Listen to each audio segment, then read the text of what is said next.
ప్రపంచాన్ని వెనక్కి తీసుకెళ్లాలని చాలా మంది చాలా సార్లు కోరుకున్నారు, కానీ ప్రపంచం వెనక్కి వెళ్ళదు. ఒకటి ఐఎమ్ షూర్. సో సనాతన ధర్మం అంటే ఏంటి అనే ఒక ప్రశ్న వస్తుంది. మనం ఆకులు కట్టుకోవడం సనాతనమా, లేకపోతే అంతకు ముందు సనాతనమా? లేదు, అప్పుడు ధర్మం లేదు, ఆకులు కట్టుకున్నప్పుడు మనిషికి మతము ధర్మము దేవుడు తెలీదు అని మొదలు పెడతాం అనుకోండి. మరి భారతదేశంలో కానీ ప్రపంచవ్యాప్తంగా కానీ మొట్టమొదటిగా పూజనీయమైన వస్తువు ఏంటి మానవ సమాజంలో అంటే స్త్రీ, మాతృదేవతారాధన. ఓకే, మాతృదేవతారాధన ప్లస్ జంతువుల ఆరాధన. ఒక పాము, ఒక కోతి, లేకపోతే ఏ ప్రాంతంలో దేని నుంచి మనిషి భయపడితే దాన్ని ఆరాధించారు. సో సనాతనం అంటే ఇదే రెండో ప్రశ్న. మరి సనాతనం అంటే మాతృదేవతారాధన. మగదేవుళ్ళు గుళ్ళన్నీ పడగొట్టిచ్చేస్తారా ఇప్పుడు?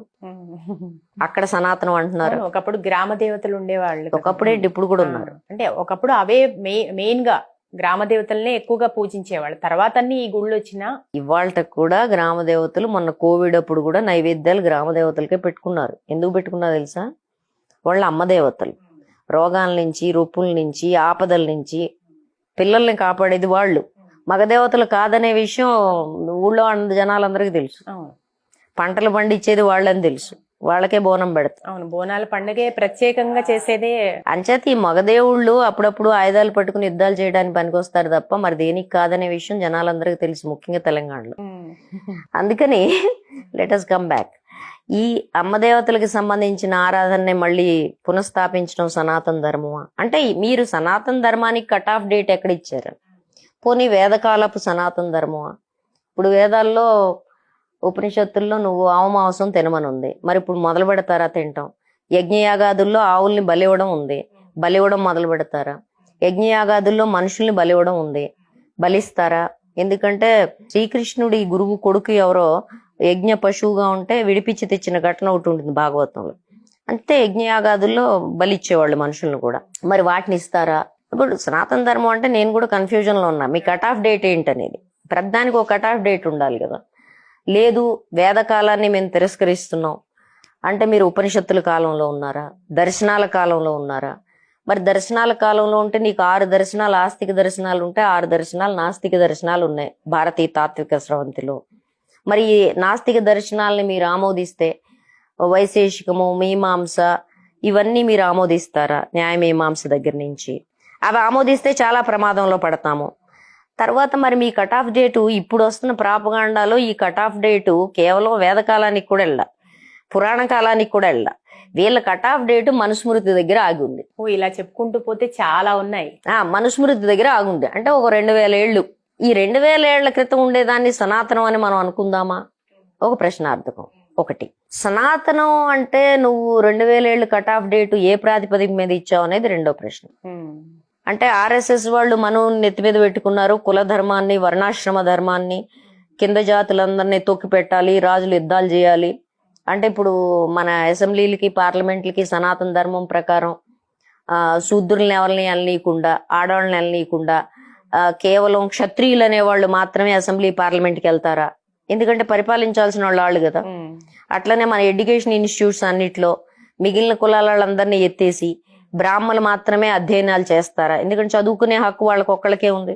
వాళ్ళు కాకుండా ఇంకెవరు చదువుకున్న సీసాలు పోయాలి కదా. శూద్రులు ఎవరైనా ఎదురొస్తే నీళ్లు పోసుకొని తల మీద నీళ్లు పోసుకొని అట్లాంటివన్నీ చెంబు ముంత, నోటికి ముంత, వెనకాల చీపురి కట్టి నడవమంటారా? తర్వాత దాంతో పాటే ఆడవాళ్ళందరినీ చదువులు, ఉద్యోగాలు, గడ్డి గాదం అన్ని మాన్పించేసి టీవీలు ఎత్తేసి, సెల్ ఫోన్లు ఎత్తేసి సినిమా థియేటర్లన్నీ పడగొట్టేసి, అంతే కదా. సనాతన ధర్మంలోకి వెళ్ళటం అంటే అదే కదండి. అప్పుడు ఆడవాళ్ళందరినీ ఇంట్లో కూర్చుని మీ పిల్లల్ని కంటమే మీ పని, ఇలా వీళ్ళు అలంకరించుకోవడమే పని, ఈ ధర్మాలని చెప్తారా? మహిళ అసలు అడాప్ట్ చేసుకుంటుందా అనేది, అంటే అడాప్ట్ చేసుకుంటుందా లేదో నాకేం తెలుసు. మరి సనాతన ధర్మం కావాలనుకునే ఆడవాళ్ళని అడగాలి మీరు వీటన్నిటికీ సిద్ధమా అని. అట్లా సనాతన ధర్మం గురించి ప్రభుత్వం మాట్లాడుతుంది అనుకోండి, మరేంటి మీరు ఈ ర్యాకెట్లును, ఈ న్యూక్లియర్ వెపన్స్, విమానాలు అన్ని రద్దు చేసేసి, లేకపోతే వాటిని విధ్వంసం చేసేసి బాంబులు పెట్టి పేల్చేసి, ఆ తర్వాత గదలు, కత్తులు, ఆ కాలంలో అయ్యే కదా ఉంది, గదలు, కత్తులు, బరిసెలు, శూలాలు అవి పట్టుకొని తిరుగుతారా? ఇప్పుడు కోట్లు, గీట్లు, మిషన్లు, కొట్టటాలు, ఇండస్ట్రియలైజేషన్ అన్ని మానేస్తారా? అంటే సనాతన ధర్మంలో అంతే కదండి, సనాతన ధర్మం అనేది దేనిలో నువ్వు వెళ్ళదలుచుకున్నావు అనేది నా ప్రశ్న.